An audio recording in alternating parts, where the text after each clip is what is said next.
ইংরেজি নববর্ষ 2015-এর শুভেচ্ছা সহ স্বাগত জানিয়ে শুরু করছি চ্যানেল আই সংবাদ। আমি শুরুতে জানিয়ে দিচ্ছি সিক্সের সংবাদ শিরোনাম। স্বাগত 2015 রাজধানীতে প্রথম প্রহরে কড়া নিরাপত্তায় ইংরেজি বর্ষবরণ, দেশে দেশে বর্ণাঢ্য উৎসব। নতুন বছরের প্রথম দিনে সারা দেশে জামায়াতের সকাল সন্ধ্যা হরতাল, আইন শৃঙ্খলা বাহিনী কঠোর অবস্থানে।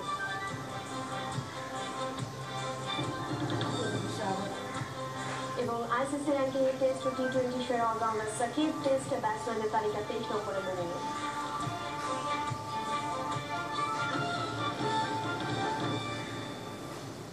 স্বাগত ইংরেজি নববর্ষ 2015 নিরাপত্তার চাদরে ঢাকায় সীমিত চলাচলের মধ্যে নতুন বছরকে স্বাগত জানিয়েছেন রাজধানীর সাধারণ মানুষ।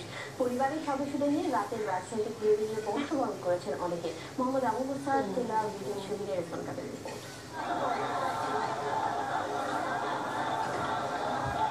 নতুন বছরকে স্বাগত জানানোর মাহেন্দ্রক্ষণে বিশ্ববিদ্যালয় ক্যাম্পাসে আগে থেকে জড়ো হয় তরুণ প্রজন্ম সহ নানা বয়সের মানুষ।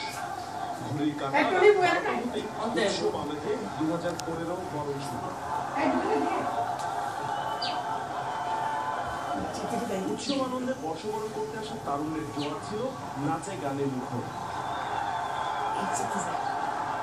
পুরনো বছরকে বিদায় এবং নতুন বছরকে বরণের উপলক্ষে নগর জুড়ে ছিল উৎসবের আমেজ। অভিজাত এলাকা থেকে শুরু করে পাড়ায় মহল্লায় বর্ষবরণের রং ছড়িয়েছে সাধারণ মানুষ। উৎসব আনন্দ অবাধ হতে পারেনি নিরাপত্তার কারণে। দর্শনীয় জায়গা হিসেবে হাতিরঝিলে সপরিবার আসতে চেয়েও বেশিরভাগ মানুষকেই ফিরে যেতে হয়েছে হতাশা নিয়ে। একটু তো খারাপ লাগছে যে আনন্দটা ঠিকভাবে করতে পারছি না। আবার রেস্ট্রিকশন ভেবে এটা আবার মেনেও নিতে হচ্ছে। ল অ্যান্ড অর্ডার সিচুয়েশনকে তো রেসপেক্ট করতেই হয়। যদি সেটা সমগ্র জাতির জন্য সেটা সম্মানজনক হোক, পুরো 2015 সবার জন্য ভালো হোক, সেই কামনাটুকুই থাকে। 2015 সালে আমরা খুব আনন্দিত।